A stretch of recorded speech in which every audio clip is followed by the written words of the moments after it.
If someone had told me starting again could mean starting as myself, I'd have stalled.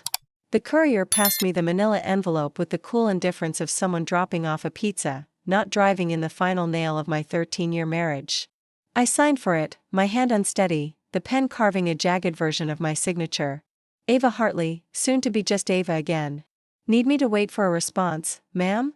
The courier asked, watching me clutch the envelope. No, I said, my voice steadier than I felt. There's nothing left to say. I stood in my restoration studio, surrounded by broken things I was meant to fix. The irony didn't escape me. On my workbench rested a 16th-century Madonna, a crack running through her serene face. Her damage, at least, could be coaxed back with the right techniques and patience. My marriage had proven far less salvageable. I carefully set the divorce papers beside a tray of specialized brushes and took a step back, as though the documents might suddenly ignite. The Renaissance painting seemed to regard me with sympathetic eyes. At 38, I hadn't expected to be starting over. Definitely not alone in Laguna Cove with winter approaching. My phone buzzed. Gavin. Of course, he would call now. Did you get them? He asked without preamble. Hello to you, too, I said, running fingers through my brunette hair, noticing another gray strand. The divorce had aged me, each argument adding another line to my face. Yes, just now. Good. My lawyer needs them back by Thursday. Gavin's voice had that new efficiency to it. The one that had developed after meeting his 25-year-old fitness instructor. I know the timeline, I said, my blue eyes fixed on the Madonna's damaged face. I'll have them signed. The call ended as abruptly as it began. I turned back to my work, trying to lose myself in the meticulous restoration process, but my hands wouldn't cooperate.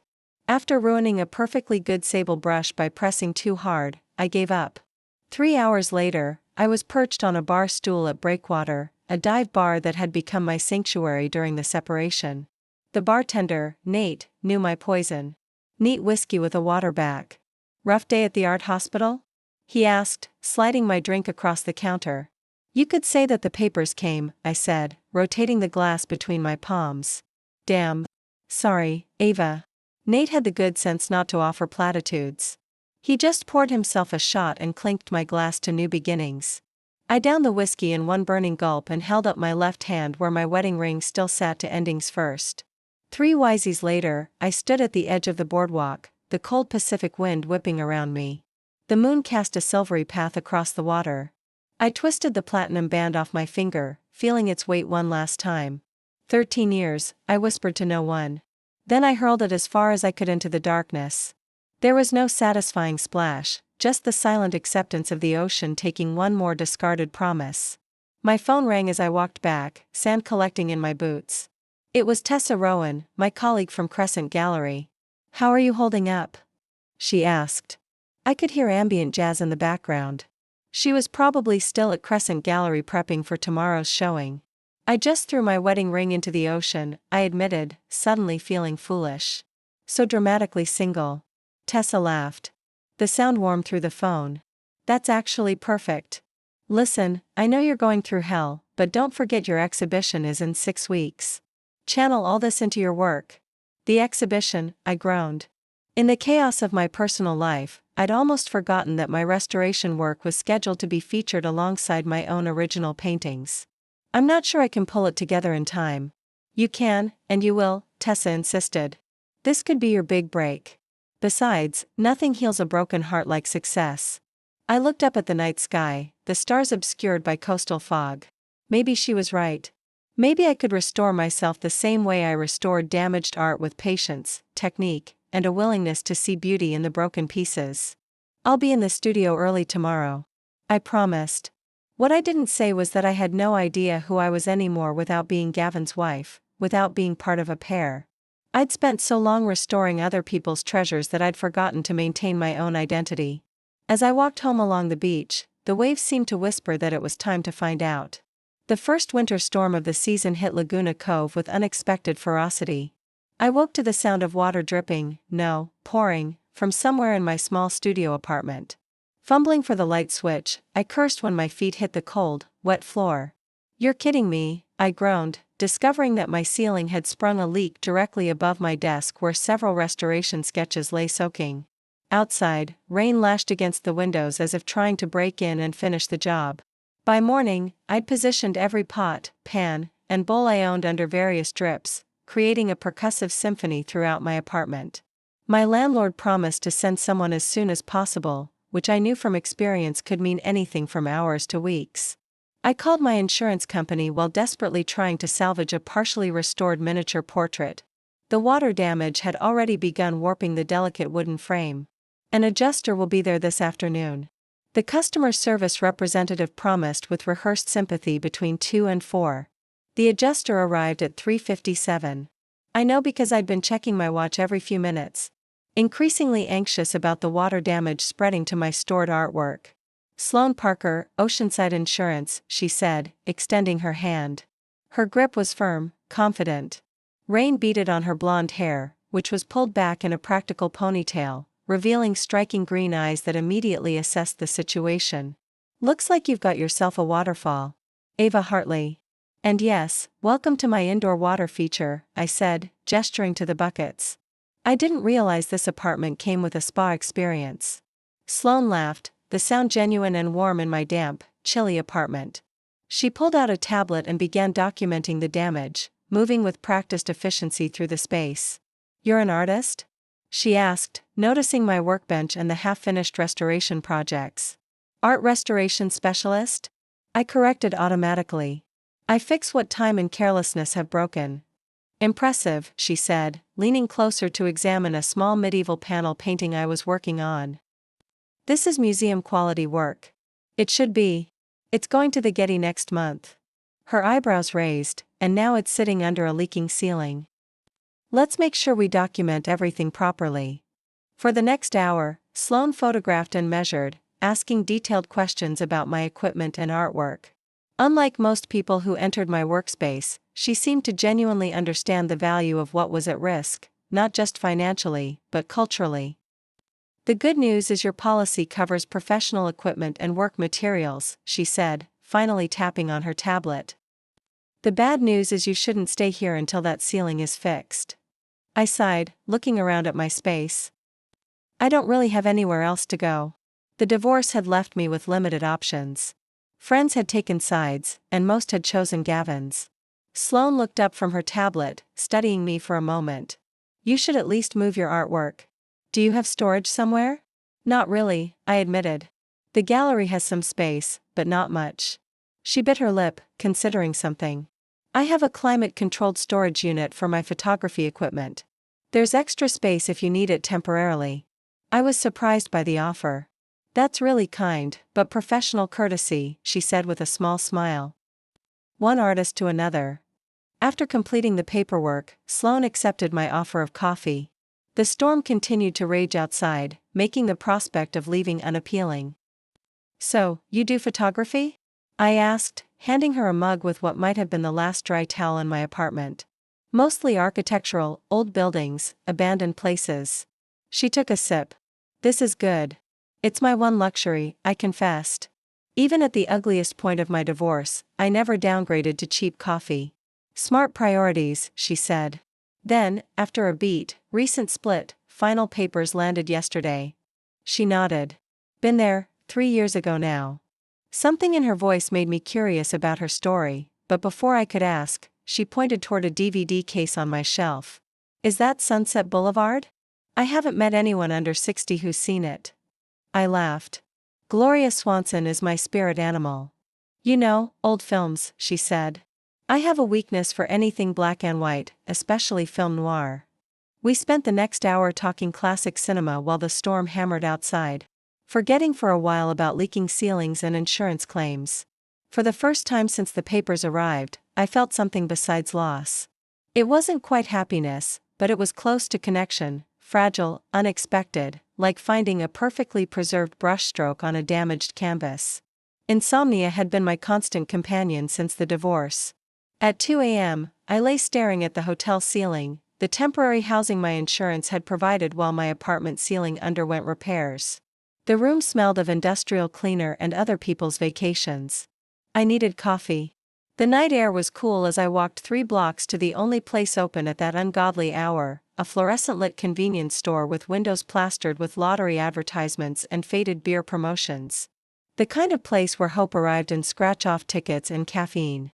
I pushed through the door, the electronic bell announcing my presence to no one in particular. The teenage clerk barely looked up from his phone. The coffee station beckoned from the back, a sorry spread of burnt-smelling pots and packets of powdered creamer. As I reached for the last paper cup, another hand closed on it at the same time. "Sorry," said a familiar voice. I looked up and met the green eyes of Sloane Parker, just as surprised to see me as I was to see her. "Ava," she said, dropping her hand from the cup.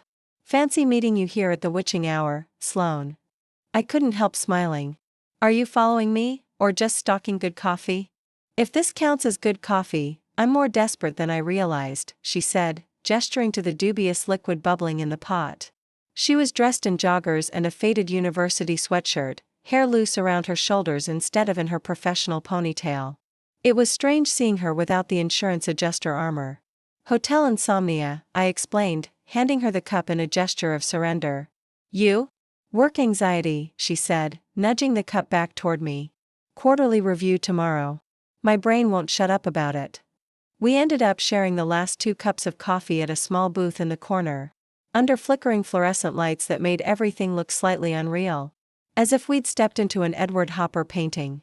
"So," she said, doctoring her coffee with an obscene amount of sugar. "How's hotel life?" "About as good as convenience store coffee at 2 a.m., I replied. "But my artwork is safe, so I can't complain." "Did you use the storage unit?" "I did. Thank you again for that." She waved it off. "Just good karma." We fell into conversation easily. The late hour removing the usual social filters. She told me about growing up in Michigan, how she'd come to California for college and never left. I shared stories about art school and my early restoration disasters, including accidentally sneezing on a 200-year-old watercolor. "Is that why you chose restoration instead of creating original work?" she asked, surprisingly perceptive. I considered the question something I'd avoided thinking about for years. Maybe there's safety in fixing broken things. The parameters are clear. Make it like it was before. Original work is exposed, vulnerable, like relationships, she added quietly. Exactly like relationships, I agreed. "What about your photography? Do you still do it?" Her expression shifted. "Not much anymore. After my relationship ended, I sort of lost my eye for it." "What happened?" I asked, then quickly added, "Sorry, that's personal." "Blame the hour." "No, it's fine," she sighed. "Classic story. Found her with someone else. Someone with fewer complications, as she put it." Her. The pronoun hung between us for a moment, and I felt a subtle shift in the conversation. "I'm sorry," I said, meaning it. "It was 3 years ago," she said with a small shrug. "Water under the bridge." "What about you and your ex?" "Gavin decided he wanted someone who'd adore him unconditionally." I stirred my coffee unnecessarily. Turns out that's easier to find in a 25-year-old yoga instructor than a wife with opinions. Sloane laughed, a genuine sound that seemed to brighten the dingy store. "Their loss," she said, raising her paper cup in a toast. We stayed until sunrise, watching through the grimy windows as the sky shifted from black to indigo to a soft pink. Our conversation wandered from art to travel to childhood pets, skipping the small talk for something more substantial. The kind of dialogue that normally takes months to develop. When it was time to leave, we walked to the parking lot together. "Which way are you headed?" she asked. "The Ocean View Inn." "That's a long walk in the cold." "I can drop you." Her car was a practical sedan. Neat except for a camera case in the back seat. Evidence of the passion she claimed to have abandoned. As she drove, I noticed her hands on the steering wheel, capable, with short nails and a small scar across the left knuckle. When we reached the hotel, there was an awkward moment as we both reached for the door handle, our hands brushing briefly. Something electric passed between us, subtle, but undeniable. Her fingers were warm against my cold ones, and for a split second, neither of us moved. "Thanks for the ride," I said finally, my voice sounding strange to my own ears. "And the company anytime," she replied, her eyes holding mine a beat longer than necessary. "Insomnia loves company." I watched her drive away, confused by the strange fluttering in my chest, a sensation I hadn't felt in years. Certainly not during the dying days of my marriage. It felt uncomfortably like possibility. 3 days after our convenience store encounter, Sloane texted me about additional paperwork for my claim. It was a perfectly professional message that shouldn't have made me check my hair in the mirror before she arrived. My studio apartment repairs were nearly complete, new drywall and a reinforced ceiling, but the space still smelled of fresh paint and plaster. I'd moved my restoration equipment back, setting up a temporary workstation where I was carefully cleaning centuries of grime from a gilt frame. When Sloane knocked, I almost knocked over my solvent. "Sorry," she said, noticing my startled jump. "Bad time?" "No, perfect timing. I could use a break." I set down my tools and wiped my hands on a cloth. "Coffee, please." She was dressed more casually today, dark jeans and a soft blue sweater that made her green eyes more pronounced. Her blonde hair was loose around her shoulders, catching the afternoon light. "So, here's the supplemental claim form," she said, placing a folder on my counter. "The company approved the additional storage costs and even the specialized dehumidifier you requested." "That's great news," I said, handing her a mug. "Thank you for pushing for that." "Just doing my job." She paused, looking around the apartment. "The repairs look good, almost like it never happened." "Almost. The trick to good restoration is making the damage invisible while acknowledging that it happened." I gestured toward my workbench. "Want to see what I'm working on?" She followed me to the bench where the ornate frame lay partially cleaned, one corner gleaming gold while the rest remained dark with age. "This is from the 1780s, I explained, feeling suddenly self-conscious about my enthusiasm. "The museum wants the original gilding preserved where possible." "How do you know what to keep and what to remove?" she asked, leaning close to examine the detail. "Years of practice and a lot of specialized solvents," I replied. "Want to try?" The offer surprised both of us. I rarely let anyone touch my projects, especially not clients or virtual strangers. Yet, something about Sloane made me want to share this part of myself. "Are you sure?" "I don't want to ruin a museum piece." "I'll guide you through it. This section is pretty straightforward." I handed her a small cotton swab and showed her how to dip it in the cleaning solution. As she hesitantly moved toward the frame, I stepped behind her, my hand covering hers to guide the pressure and movement. "Gentle circles," I instructed, suddenly aware of how close we were standing. I could smell her shampoo, something citrusy and clean. "Let the solvent do the work." The gilding began to emerge beneath her careful ministrations, revealing intricate leaf patterns hidden beneath centuries of grime. "It's beautiful," she breathed. And I could feel her genuine awe, like uncovering a secret. "That's exactly what it is," I said softly, still standing close behind her. "Everything beautiful has layers of protection we have to get through." The moment hung between us, charged with meaning beyond the frame or the restoration. I stepped back, suddenly aware that my hand had lingered on hers longer than necessary. Sloane cleared her throat, setting down the cotton swab. "You make it look easy." "Years of practice," I said again, trying to recapture my professional tone. "It becomes second nature." We finished our coffee discussing the technical aspects of art restoration, safer ground than whatever had just passed between us. As she prepared to leave, she paused at the door. "I was wondering," she began, then stopped. "This might be unprofessional, but would you want to grab dinner sometime? Not to talk about insurance claims." The invitation hung in the air. I found myself thinking about Gavin, about our divorce, about the way Sloane had set her at the convenience store, about the surprising flutter in my chest when our hands touched.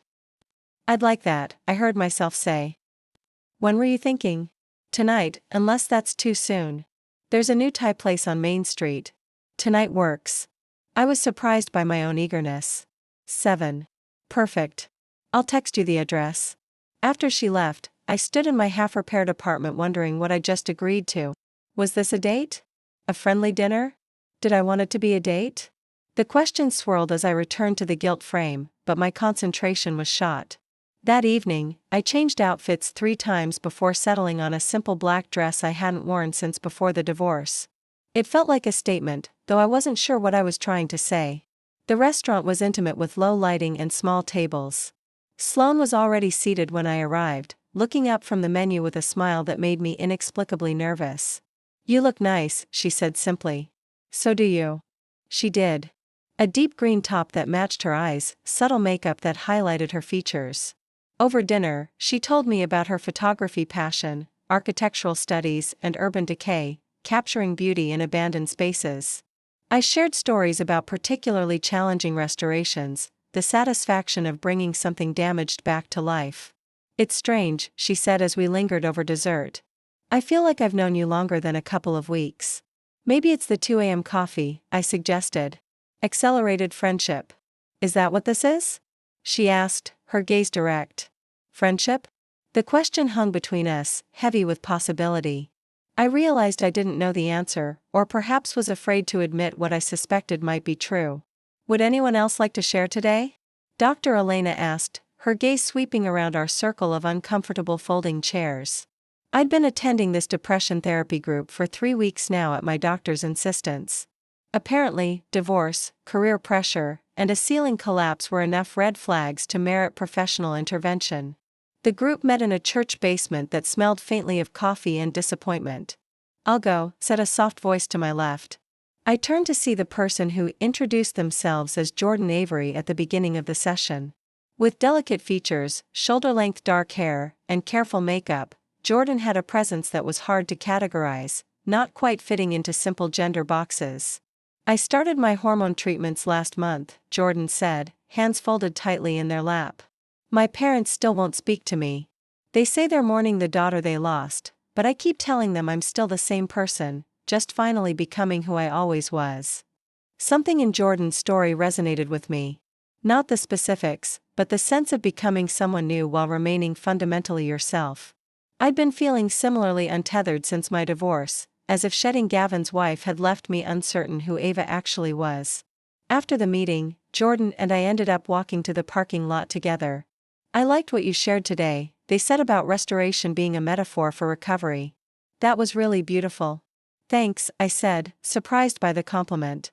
"I liked what you said too about becoming who you always were." Jordan smiled. "Sometimes we need permission to be ourselves. Or we need other people to see us clearly before we can."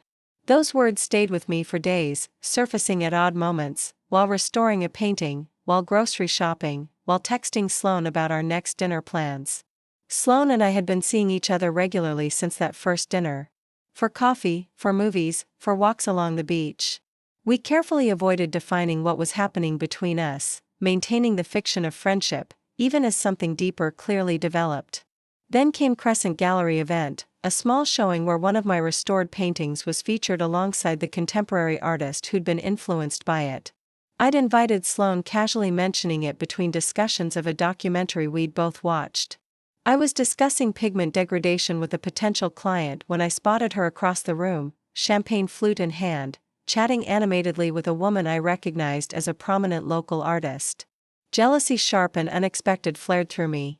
The woman was leaning close to Sloan, touching her arm, laughing at something she'd said. The feeling caught me completely off guard. What right did I have to be jealous? Sloan and I were just friends. Friends who texted good morning and good night. Friends who found excuses to touch when passing objects. Friends who looked at each other when no one else was watching. I excused myself from my conversation and headed to the bar, ordering white wine I didn't want just to collect myself. When I turned around, Sloan was approaching with 2 fresh glasses of champagne. "I was looking for you," she said, handing me one and taking my wine glass to set aside. "Your restoration work is incredible.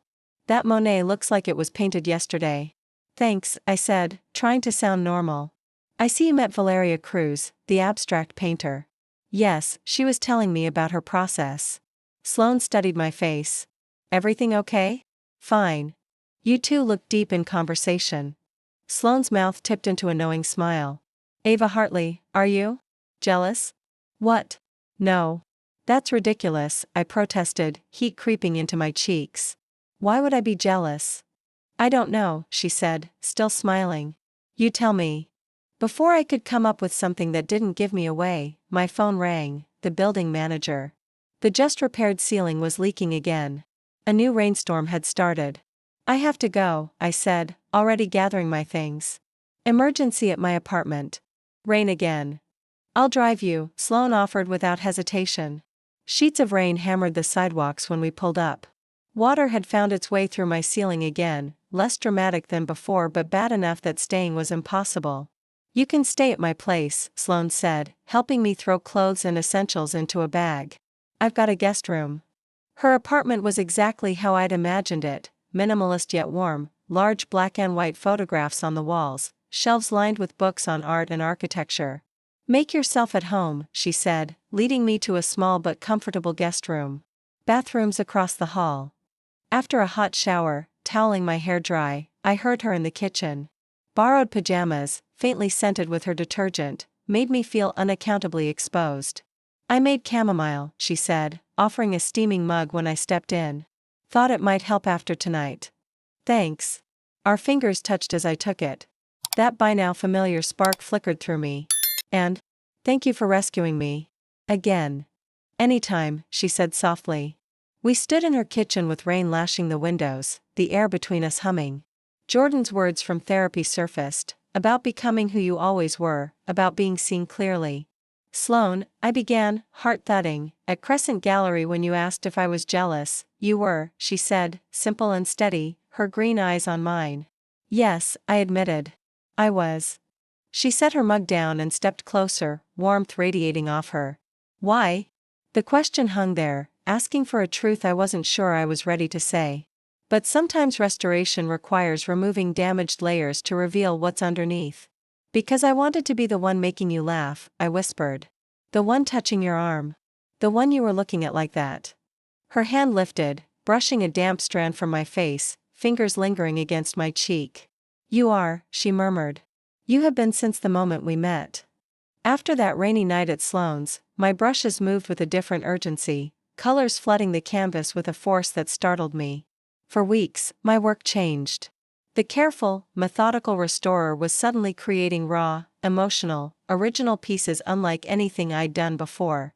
These are different, Tessa said, circling my latest, a whirl of blues and golds that somehow held the feeling of standing in Sloane's kitchen, rain on the glass, everything shifting.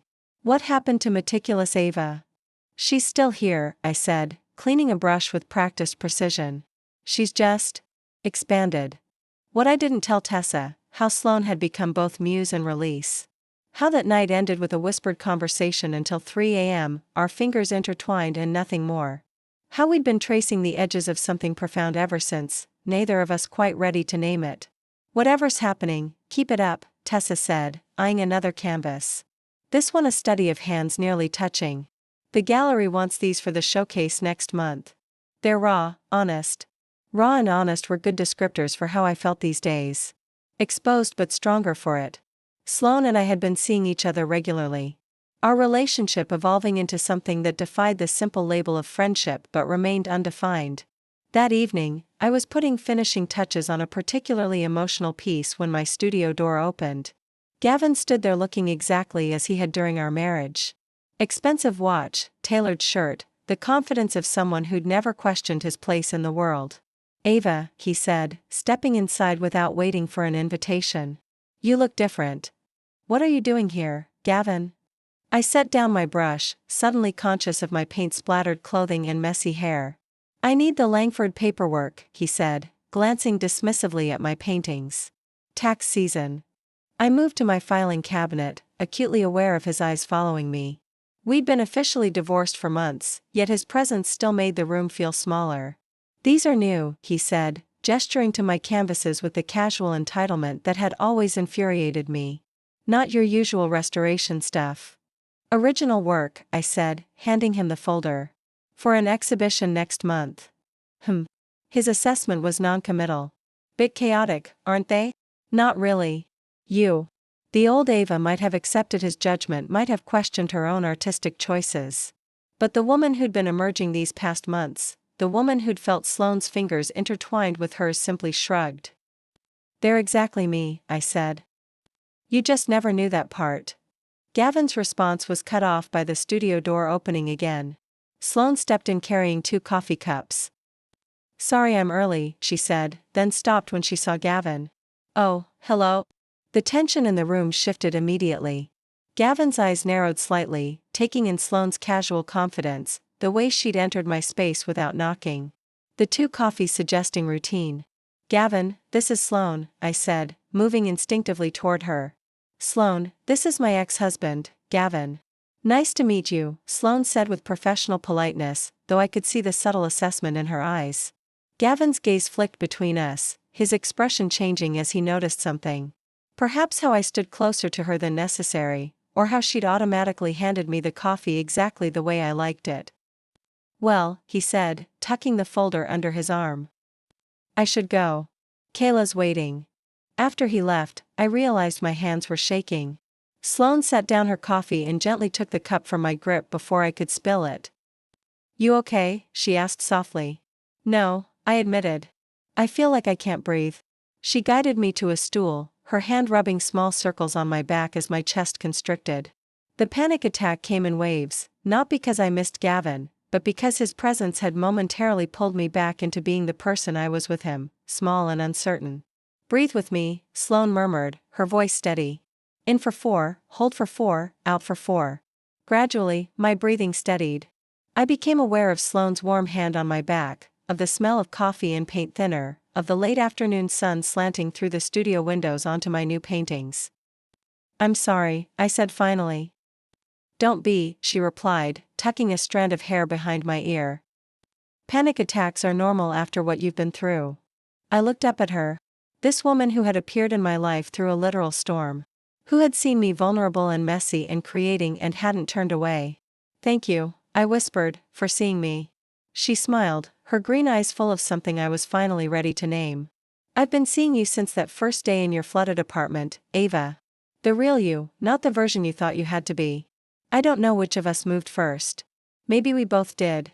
But suddenly, we were kissing, surrounded by my chaotic new paintings, the taste of coffee on our lips. Her hands framed my face with such tenderness that tears sprang to my eyes. When we finally broke apart, we were both breathless. Sloane's thumb brushed away a tear from my cheek. I've wanted to do that for so long, she whispered. Me, too, I admitted. I just didn't know how to say it. She looked around at my new paintings, her smile widening. I think you've been saying it all along in your own language. That night, we stayed in my studio for hours, talking and kissing among my canvases. Each touch felt like restoration, not returning to who I was before, but revealing something new and authentic that had always existed beneath the surface. So, you're dating a woman now? Tessa asked, her eyebrows raised over the rim of her wine glass. We were having lunch at our favorite cafe near Crescent Gallery, sunlight streaming through the windows onto our shared appetizer. The question hung between us, demanding definition for something I was still learning to articulate. Sloane and I had been inseparable since that first kiss in my studio 3 weeks ago, but we hadn't really discussed labels. We're together, I said finally. I don't know what else to call it. And how do you feel about that? Tessa's tone was carefully neutral. I swirled the wine in my glass, considering happy, scared, like I'm finally breathing properly after years of shallow breaths. I looked up at her. Does it bother you that you're with a woman? Tessa shook her head. Ava, I've known you for 10 years. I just want you happy. I'm just surprised you never mentioned this possibility before. Had there been a possibility before? I thought back to college crushes I dismissed, to the women whose beauty had caught my attention in ways I'd never examined. Perhaps Sloane hadn't awakened something new in me, but simply given me permission to acknowledge what was already there. I think I've been surprising myself lately, I admitted. Later that week, I received the call I'd been both hoping for and dreading. The Metropolitan Museum in New York wanted me to restore a recently acquired religious ptic, a 3-month project that would require me to relocate temporarily.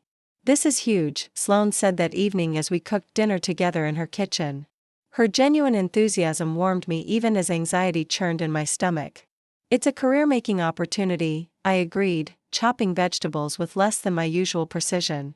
3 months in New York working with their conservation team. When would you leave? She asked, her knife pausing over a red pepper. 2 weeks. The number hung between us like a countdown. We'd only just found each other, and now geography would test whatever this fragile, beautiful thing was growing between us. We'll make it work, she said with a confidence I wished I shared. There's FaceTime. Weekends, planes exist for a reason. That night, as we lay together in her bed, the moonlight casting patterns across the sheets, I traced the contours of her face with my fingertips, trying to memorize every detail. I'm afraid, I confessed in the darkness. Of what? She whispered, that this is too new. That distance will break it before we've had a chance to see what it could be. She caught my hand, pressing a kiss to my palm. Some things are stronger than distance, Ava. The following weeks passed in a blur of preparation. I secured a sublet in New York, arranged for my artworks to be stored, and spent every available moment with Sloane. We created rituals with deliberate intent. Coffee in bed on Sundays, evening walks along the beach, midnight conversations about art and fear and becoming. The night before my departure, I couldn't sleep. I slipped out of Sloane's bed and stood by her window, looking out at the Laguna Cove lights. She found me there an hour later. Second thoughts? She asked softly. About New York? No. About leaving you? Absolutely. She wrapped her arms around me from behind, resting her chin on my shoulder. It's only 3 months. A lot can change in 3 months, I said. 3 months ago, I was a recently divorced restoration specialist who'd never admit to herself that she was attracted to women. Sloane's laugh vibrated against my back. And now I'm still figuring it out, but I know I don't want to lose this. Lose you. The first month of separation was harder than I'd anticipated. Despite daily video calls and constant texting, I felt Sloane's absence like a physical ache. The work at the Met was challenging and prestigious, everything I dreamed of professionally, but New York felt lonely without her. 6 weeks into my residency, my phone rang as I was finishing work in the conservation studio. I have a surprise, Sloane said without preamble. What kind of surprise? The kind that's standing outside the Met right now. I nearly dropped my tools, rushing to the museum entrance. There she was, bundled against the New York December cold, her blonde hair tucked under a knit hat, her green eyes finding mine immediately.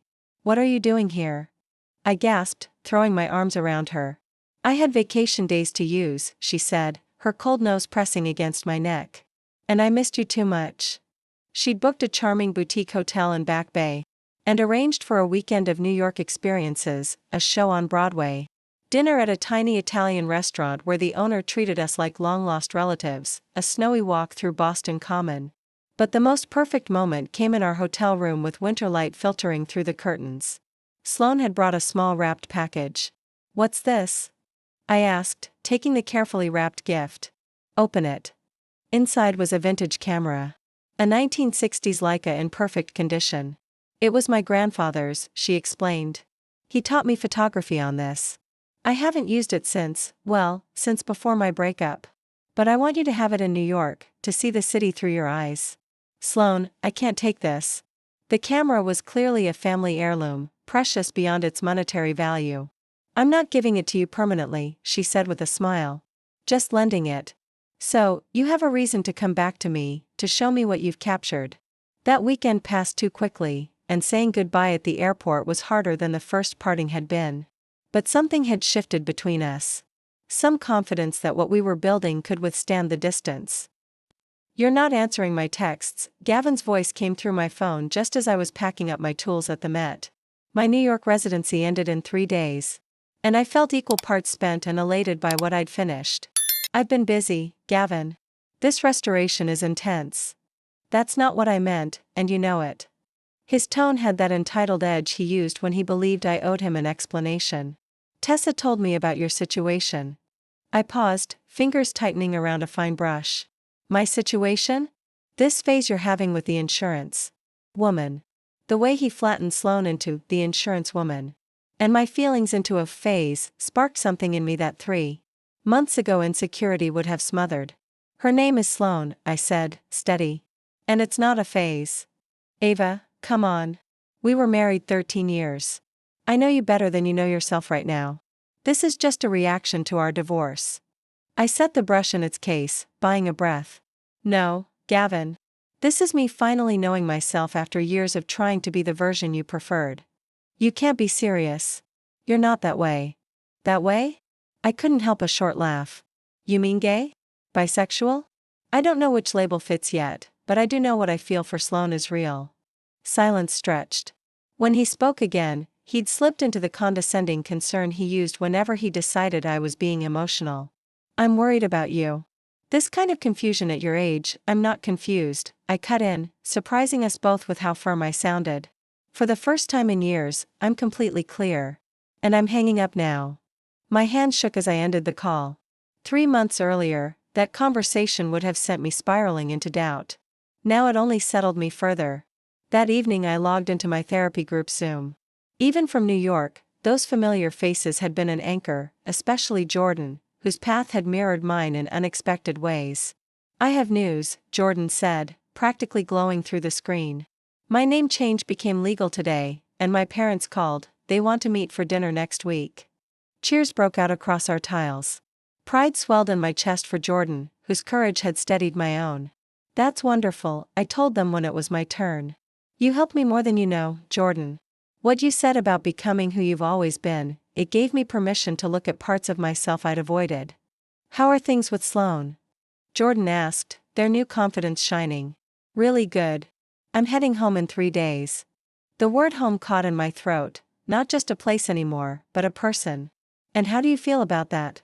About your relationship?" Dr. Elena asked gently. I thought for a beat. "Authentic," I said. "Like I'm finally writing my own story instead of living by someone else's script." After we ended, I walked back to the small apartment I'd been subletting, snow feathering into the New York dusk. My phone chimed. "Sloan. 3 more days. Found this and thought of you." She'd attached a photo of a tiny, perfect teacup from an antique shop, almost identical to one I'd been restoring before I left. Those small stitches of attention, her noticing the details of my work, my life, had carried me through our time apart. I texted back a picture I'd taken with her grandfather's Leica, sunset blazing off a skyscraper, a sheet of gold that made me think of her hair. I flew into Laguna Cove on an unseasonably warm February afternoon. Sloan was waiting by the arrival's gate, a little nervous, scanning faces until she saw me. My heart kicked. "Welcome home," she said, pulling me into an embrace that dissolved 3 months of distance.